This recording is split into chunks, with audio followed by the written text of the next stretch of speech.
Olá, seus lindos! Vamos então para a nossa nona aula deste curso, que eu acredito que eu espero e acredito muito que vocês estejam gostando. Por favor, se você quiser bater um papo, manda aquele e-mail esperto, eu quero ter um feedback. Vamos ver se eu faço alguma enquete sobre isso.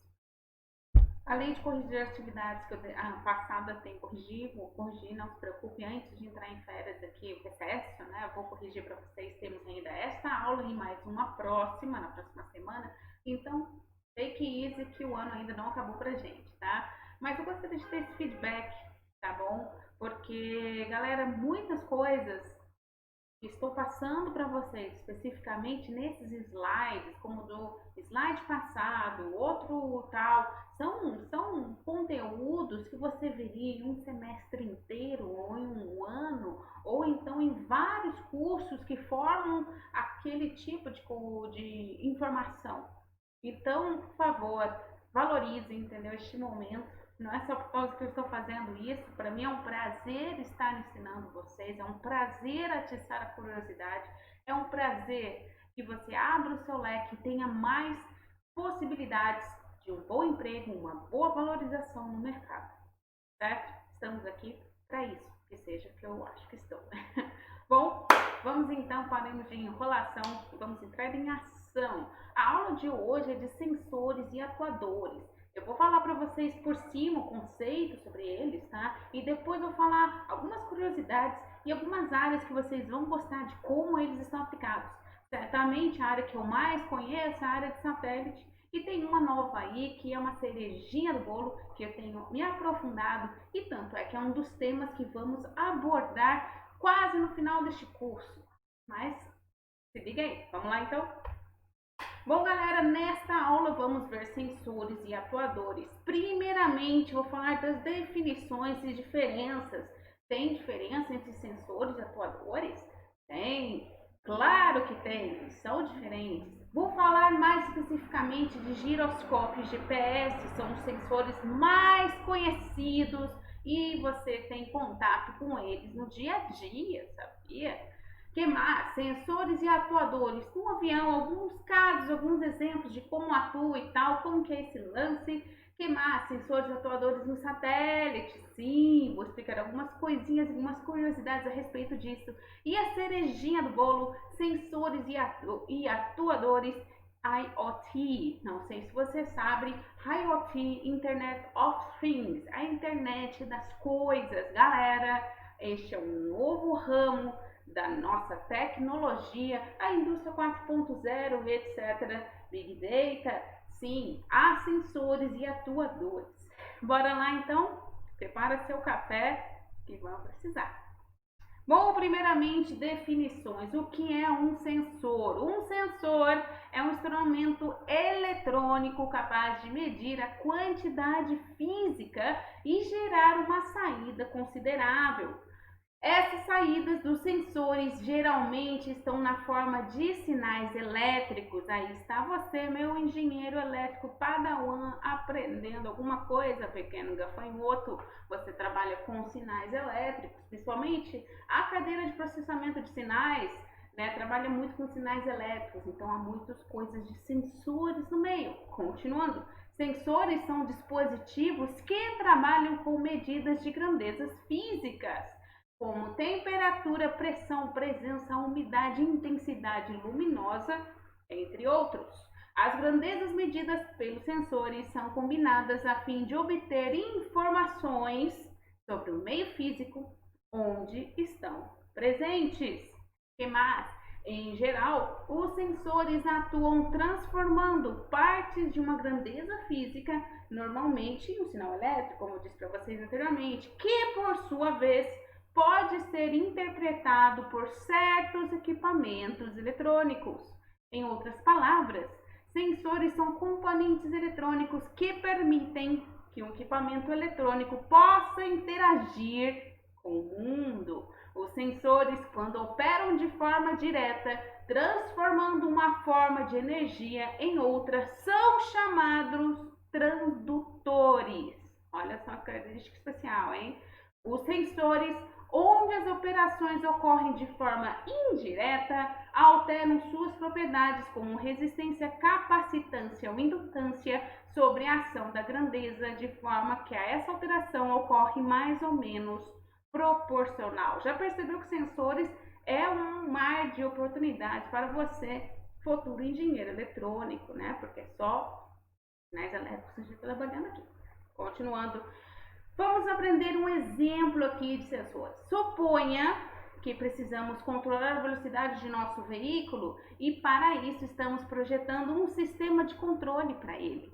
Não poderia ser possível apenas fixando o acelerador de combustível. Ele precisa ser ajustado a cada momento quando a velocidade muda, como na subida e na descida. Por quê? O que tem relação com combustível, galera? Você precisa de maior performance, você precisa de mais combustível, se você quer andar mais rápido, se você quer subir, se você precisa de uma maior força, um maior torque, você precisa de maior combustível, mais injeção, correto? Isso pode ser feito usando um sensor para medir a velocidade do veículo e convertê-lo em formato digital para o sistema digital. Então, de acordo com a velocidade medida, o acelerador é ajustado pelo dispositivo eletrônico conectado. Agora vamos entender como o sensor de fato funciona.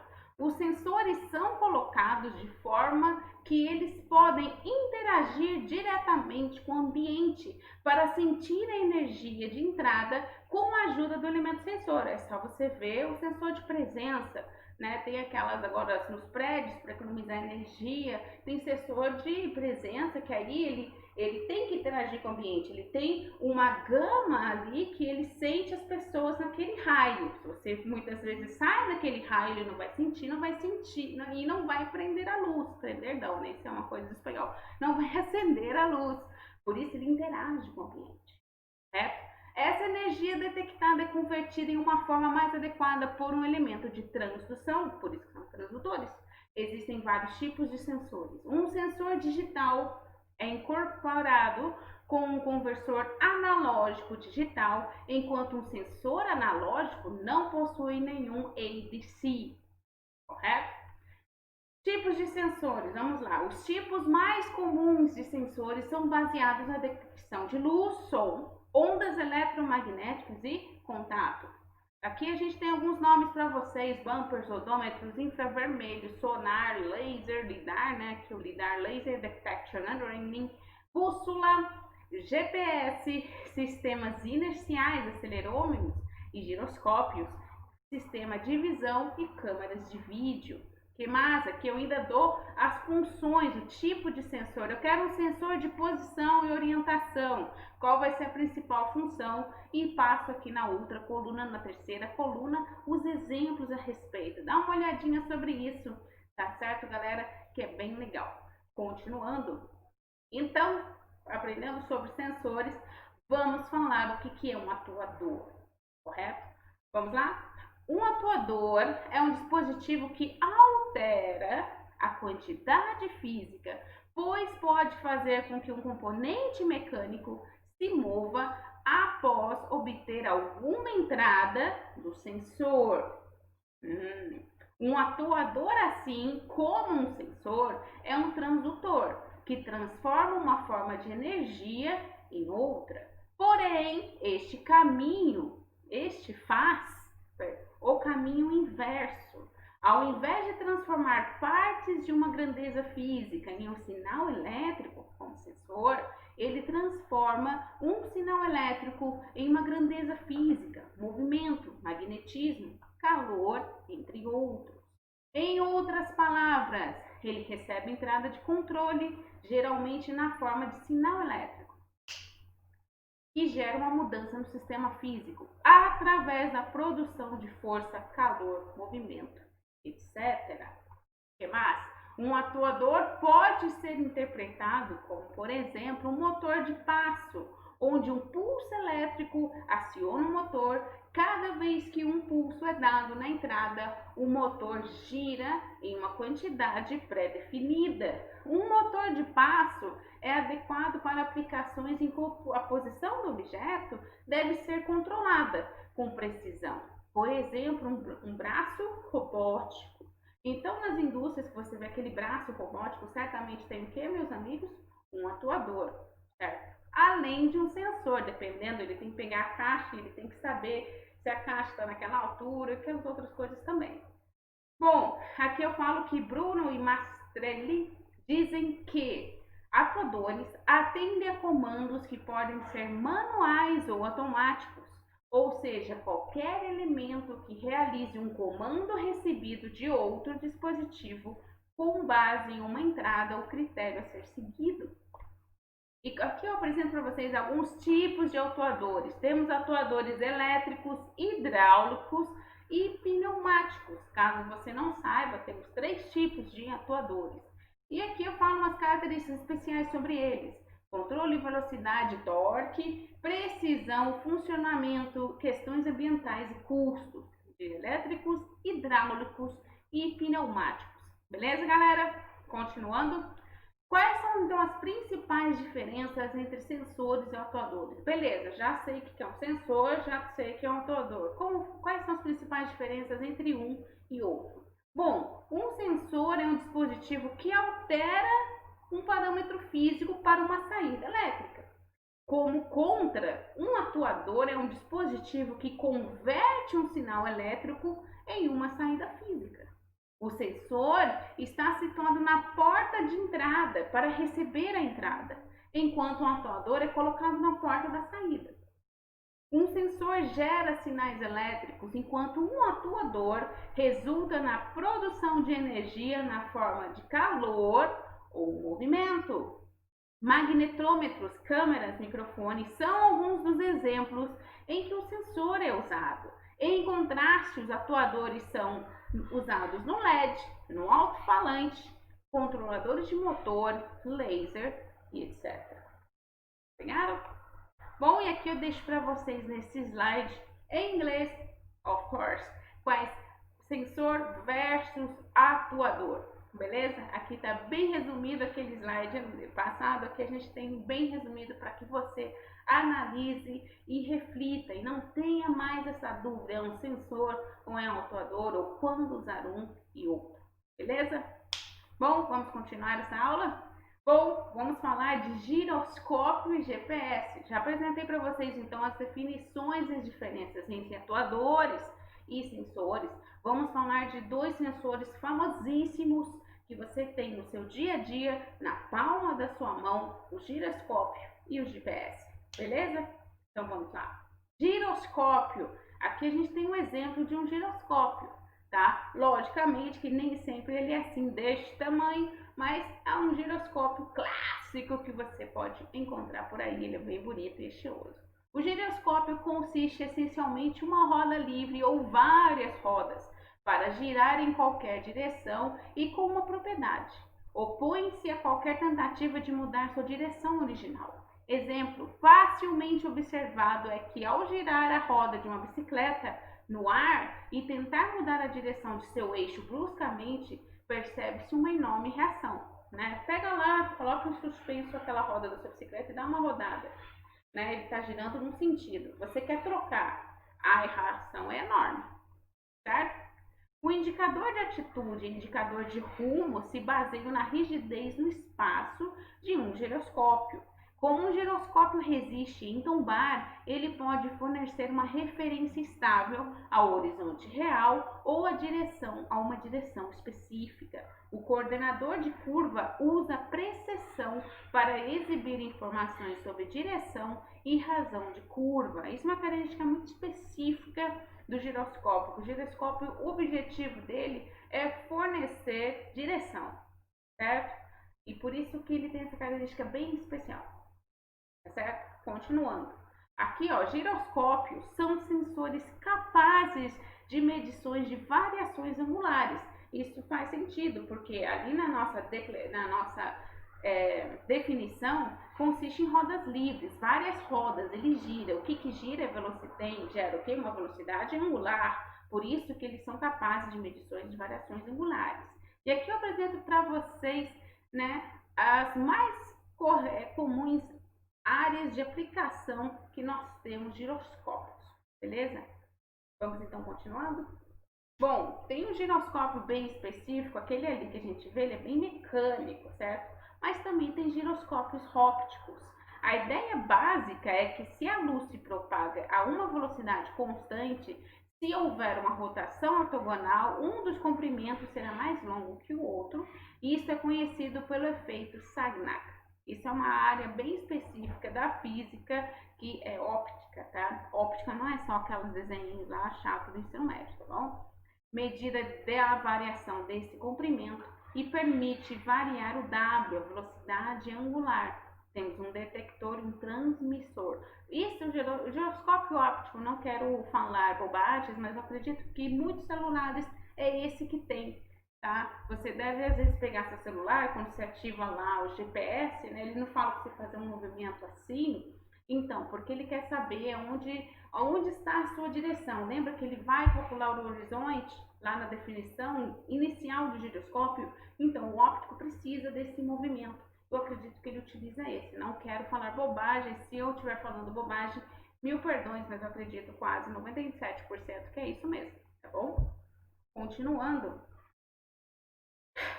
GPS, Global Position System, também é um tipo de sensor muito utilizado e você também tem, coincidentemente ou não, no seu celular, certo? O que eles fazem? Geralmente, no mínimo, são 3 satélites. Se você quer maior precisão, são 4 satélites, tá certo? Por isso que tem até alguns aparelhos específicos de GPS, quem faz corridas em trilhas, né? Tipo Paris-Dakar, o GPS deles é diferente, além do mais, mesmo assim, eles têm aquele mapa e sistema de coordenadas na mão. Acho que eles nem podem usar o GPS, porque acho que esse é o grande lance, mas mesmo assim, tem programas que são mais finos em apontamento da posição, porque utiliza mais de 4 satélites. Mas vamos aqui, o comum que você tem no seu celular na sua mão. Um satélite mede a distância, 2 satélites é a intersecção de 2 esferas. Imagina, você quer a posição aqui, você tem 2 satélites, você vai ter a intersecção, correto? Que mais? 3 satélites, você já tem um círculo, e maior que 4 satélites, você tem a posição única, você já tem uma precisão maior. A precisão menor que poucos metros, tá certo? Continuando aqui, curiosidades de sensores, principalmente, que é o que mais você vê na atualidade, né? Que você vê no dia a dia. Temos o velho medidor de distância, temos um tipo chamado infravermelho. Aqui eu mostro um princípio de funcionamento como que é, correto? Temos aqui também alguns equipamentos que eu apresento para vocês de infravermelho, até o nome aqui do chip, do componente, não sei se fala chip, mas tem até o nome do componente eletrônico, e como é o seu diagrama de blocos deste sensor, certo? O valor desse componente certamente estará na distância, né, de medir esse infravermelho, certo? Que mais? Temos um medidor também de distância ultrassônico, que imita lá os morcegos, o efeito Doppler. Isso daqui a gente pode esbarrar lá na nossa próxima aula, quando eu falo de rastreamento, que eu vou falar de 3 casos: rastreamento de satélites, rastreamento de aviões civis e rastreamento de alvos, quando já alvo de defesa. Temos também a distância ultrassônica, tá? Que é um pulso ultrassônico verificado no eco. Essa aqui é o efeito Doppler, beleza? Temos também, né, o sistema de detecção usando laser, como que esse sensor laser, né, o Light Detection and Ranging, correto? Como que ele é utilizado, né? Como que é seu gráfico, né? Como que ele trabalha, correto? Temos também em cima, para concorrer, né, para ser um concorrente ao laser, temos o LIDAR, que é uma coisa muito específica, tá, gente? Ele faz o escaneamento, e ali vários escaneamentos após o processamento você tem a imagem. Certamente o LIDAR é uma coisa muito mais aplicada em defesa ou em algum sistema muito específico que necessita desse tipo de como poderia dizer, apontamento, né, tão fino. E aqui eu falo qual a diferença do LIDAR versus sonar, né? Vantagens: boa resolução angular, alta taxa de amostragem, comprimento de onda curto. Desvantagem: grande pedaço, pesado, complexo e caro. E aqui traz um exemplo para vocês.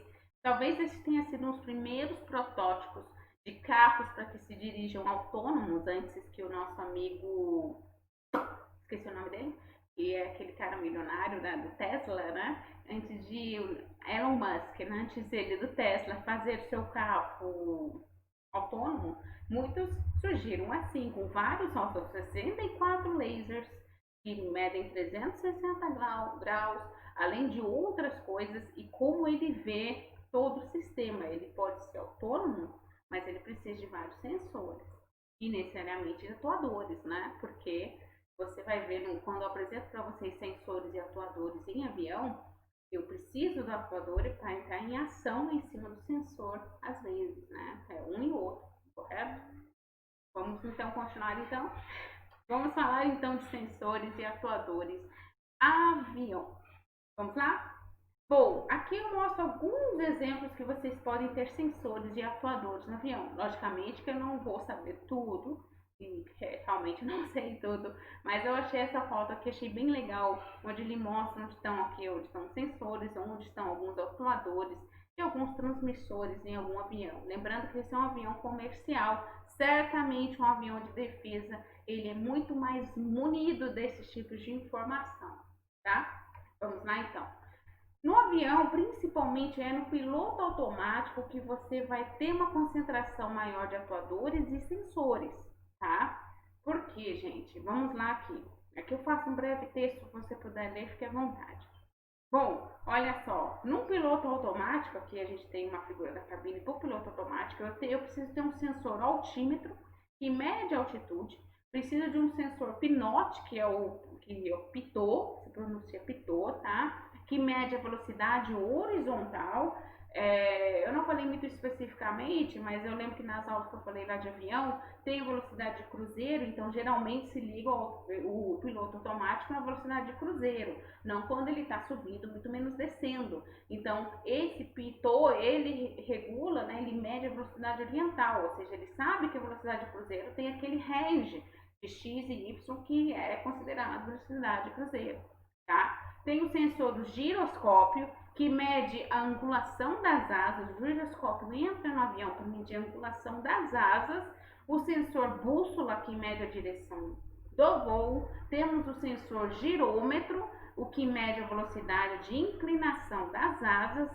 Temos o sensor de GPS, que mede a posição geográfica do avião. Tudo isso, meus amigos, é para que você tenha um piloto automático. E lembre-se, o piloto automático se ativa na velocidade cruzeiro, tá? E vamos falar então um pouco mais do giroscópio no caso do avião. Giroscópio é um dispositivo que consiste de um rotor suspenso por um suporte, formado por dois círculos articulados com juntas tipo cardan.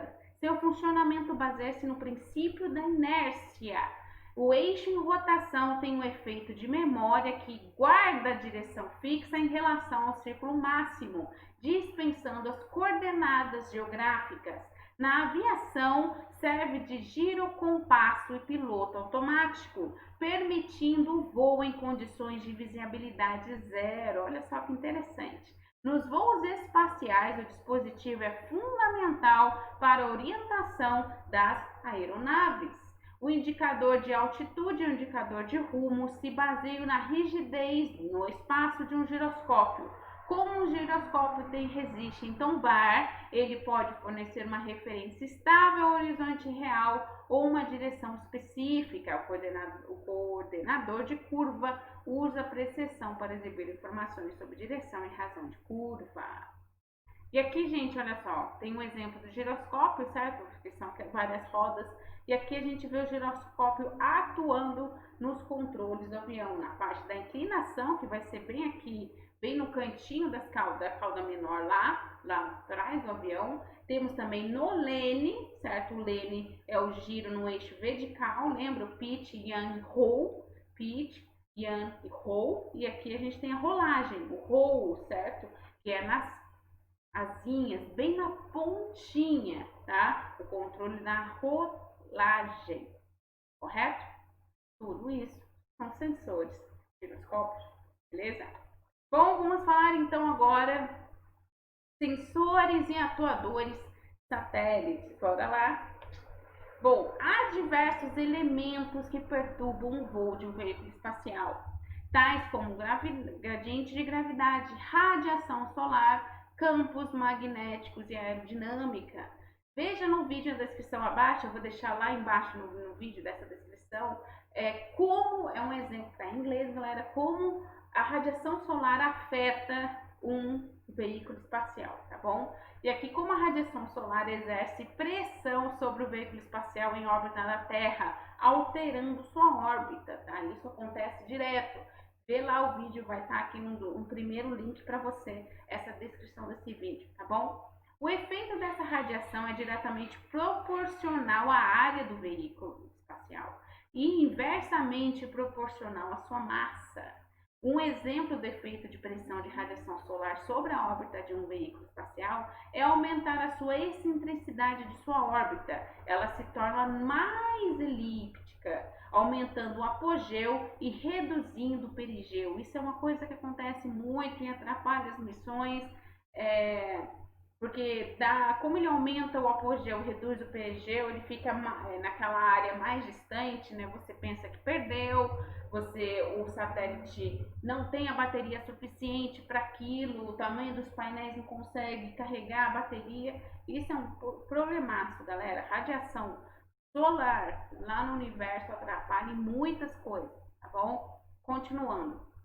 Por isso, se utiliza sensores para detectar a posição e aceleração do veículo espacial, que utilizam como algoritmos de controle órbita e atitude. Os sensores são os olhos do sistema e definem a precisão geral do controle.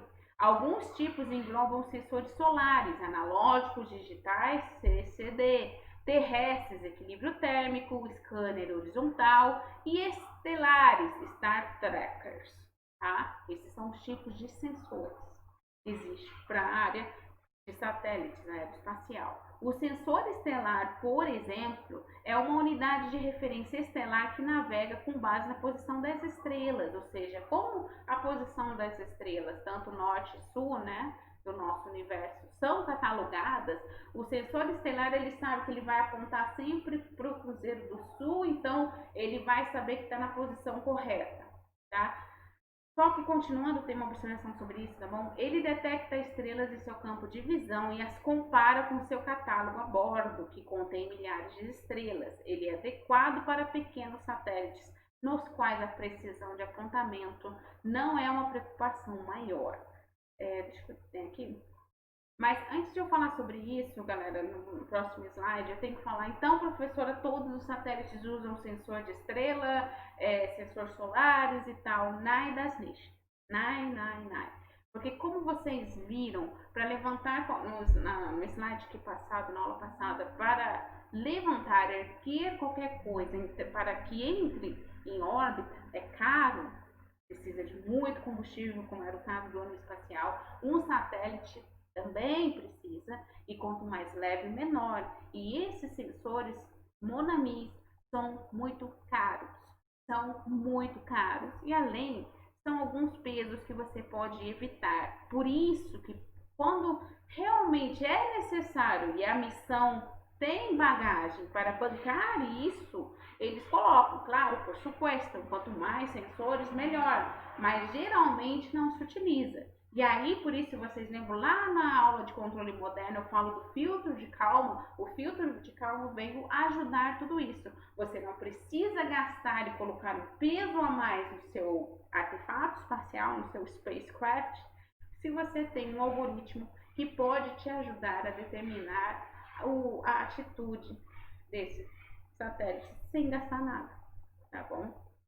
Por isso não é uma coisa que é muito utilizada, só em satélites muito especiais e com missões que tenham realmente um orçamento muito grande que utilizam isso, tá? Tanto é que o Brasil vai lançar dois satélites que estão para lançar, um nano e um grande, eles não têm, que eu saiba.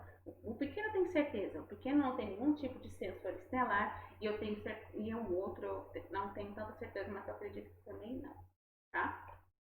Continuando. O centro de controle, que aquele lá, que agora você entende porque precisa de tanta tela, né? Porque balançar uma coisa é um problema enorme. O centro de controle envia instruções ou comandos para produzir efeitos no veículo espacial ou foguete por meio de atuadores. Na aula que vem eu vou falar um pouco do rastreamento e falo também como que acontece aquelas antenas no envio para o satélite os sinais, correto? Por meio de atuadores. O sistema responde dinamicamente a essas instruções e essas respostas são mensuradas por meio de sensores. No satélite, mais ainda, quando você tem atuador e sensor, certo? Você tem sensor de, principalmente satélite, como ele não vai ter aqueles sensores mais caros, mas alguns sensores mais baratinhos, né? De pressão, de temperatura, eles vão ter, tá? As informações obtidas por tais sensores são utilizadas pelo centro de controle para gerar sinais de controle. Por meio dos atuadores, a atitude e a trajetória do veículo espacial pode ser corrigida. Tá? Isso é fundamental. Bom, vamos falar então alguns tipos de atuadores.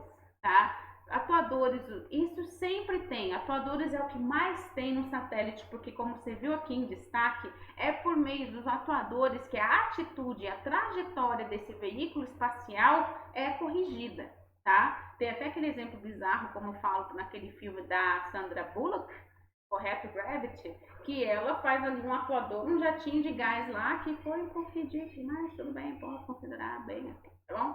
Mas vamos lá.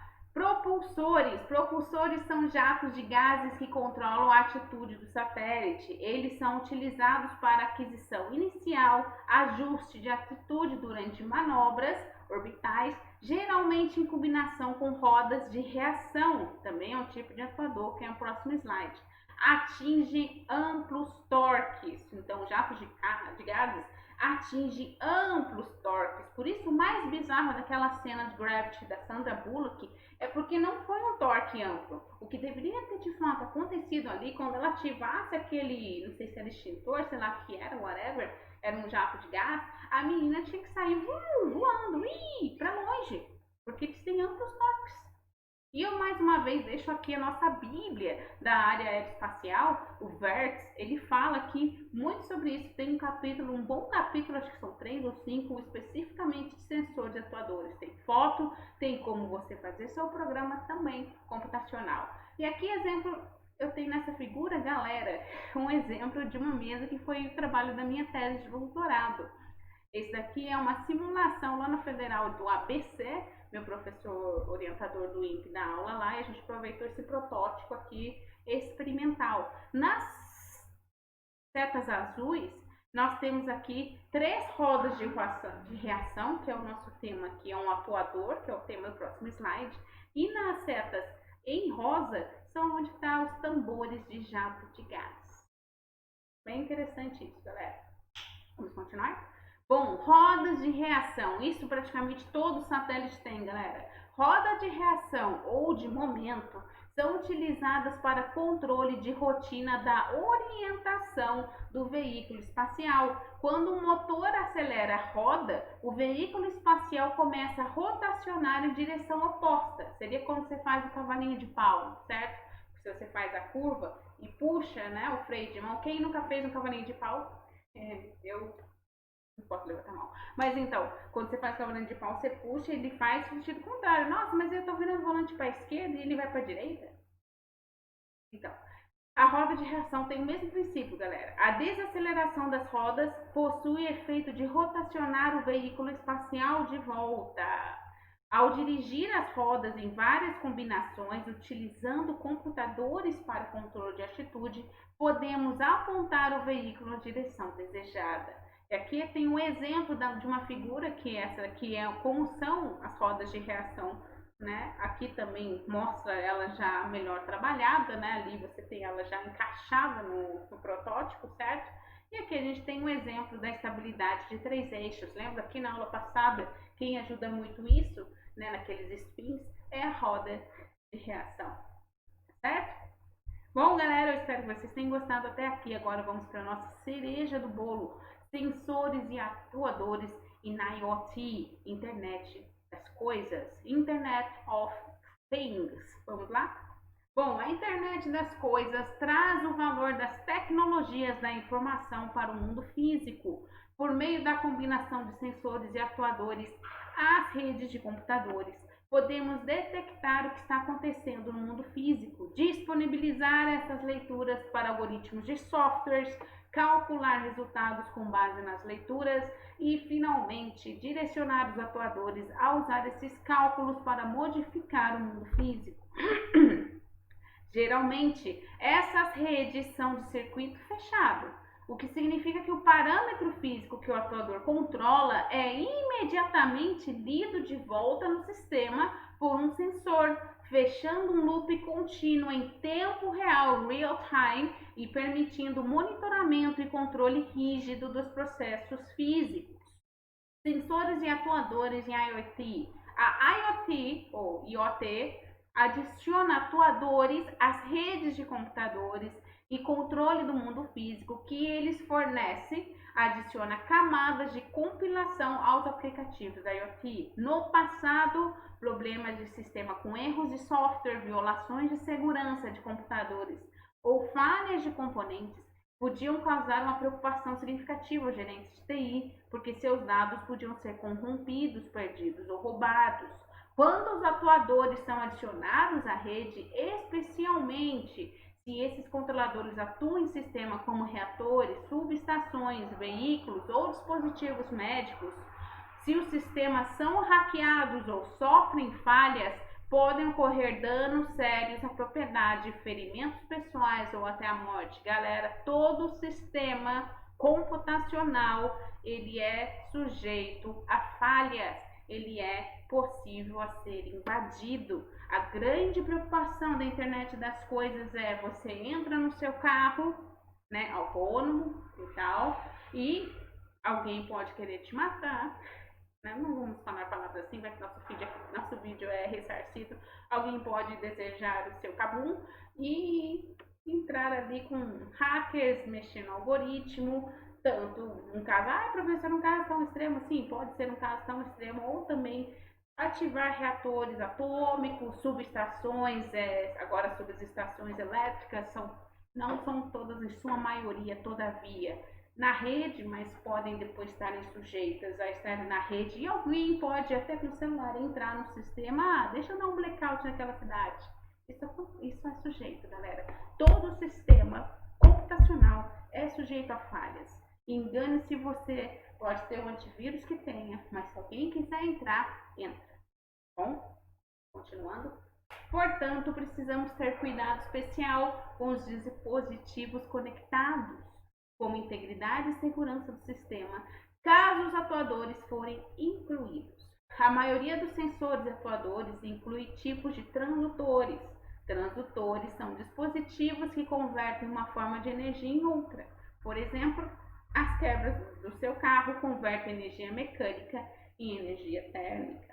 Para sistemas IoT, quase todos os sensores usam parâmetros físicos e os transformam em sinais elétricos. Da mesma forma, quase todos os atuadores do sistema IoT captam sinais elétricos e os convertem em algum tipo de saída física. Viu? Você às vezes podia estar, essas coisas de Big Data, Indústria 4.0, IoT não é para mim. Viu que tudo são sinais elétricos? É um mar azul enorme, cheio de peixe, para que você venha ter um diferencial na sua área. Continuando. Os sensores geralmente incluem o elemento sensor bruto ou transdutor e uma cadeia de processamento de sinal para disponibilizar as leituras brutas para os computadores em rede. O elemento sensor bruto, acelerômetro, microfone ou sensor de luz, produz um sinal analógico modesto, simples. Galera, então todos esses conceitos que a gente passou lá atrás é a mesma coisa do controle clássico. Lembra? Todos os conceitos de controle clássico vieram se desenvolvendo no controle moderno, controle compulso, controle não linear, controle repetitivo. É a mesma coisa que sensores lá atrás, agora só é aplicado na internet das coisas, tá bom?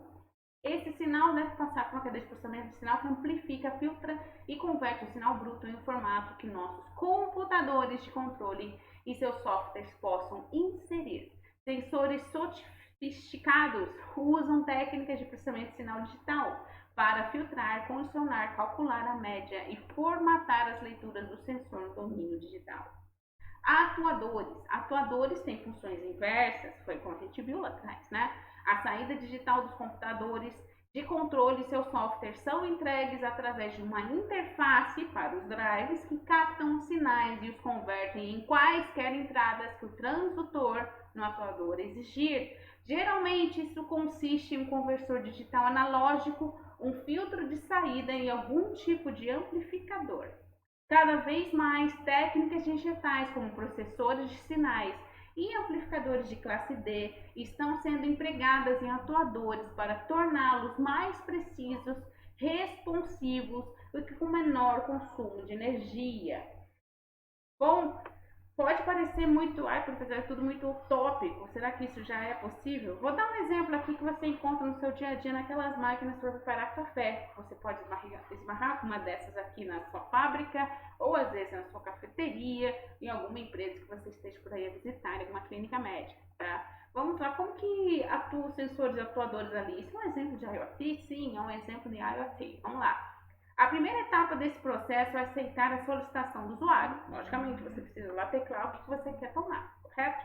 A encomenda pode ser feita por meio de um teclado, sensor simples de botões, um teclado capacitivo, um sensor de capacitância, um microfone, sensores de som, ou uma câmera procurando por gestos, sensores de imagem. O que mais? Os pedidos também podem chegar através da rede de computadores. Tá? Tem uma Nespresso, onde eu trabalhava, que você dava lá o sinal para o Wi-Fi que ele fazia seu café. Através de uma rede de computadores usando o tipo de conexão que pode incluir fibras, sem fio ou com fio. Um processador local aceita essa entrada e coordena os sensores e atuadores na máquina como um sistema de controle em tempo real, em real time, porque está ali, você está ali na frente, o negócio vai acontecer tudo naquele momento, naquele tempo real. Se for uma máquina de venda automática, sensores e atuadores adicionais aceitam a moeda ou os cartões de crédito e verificam se são genuínos.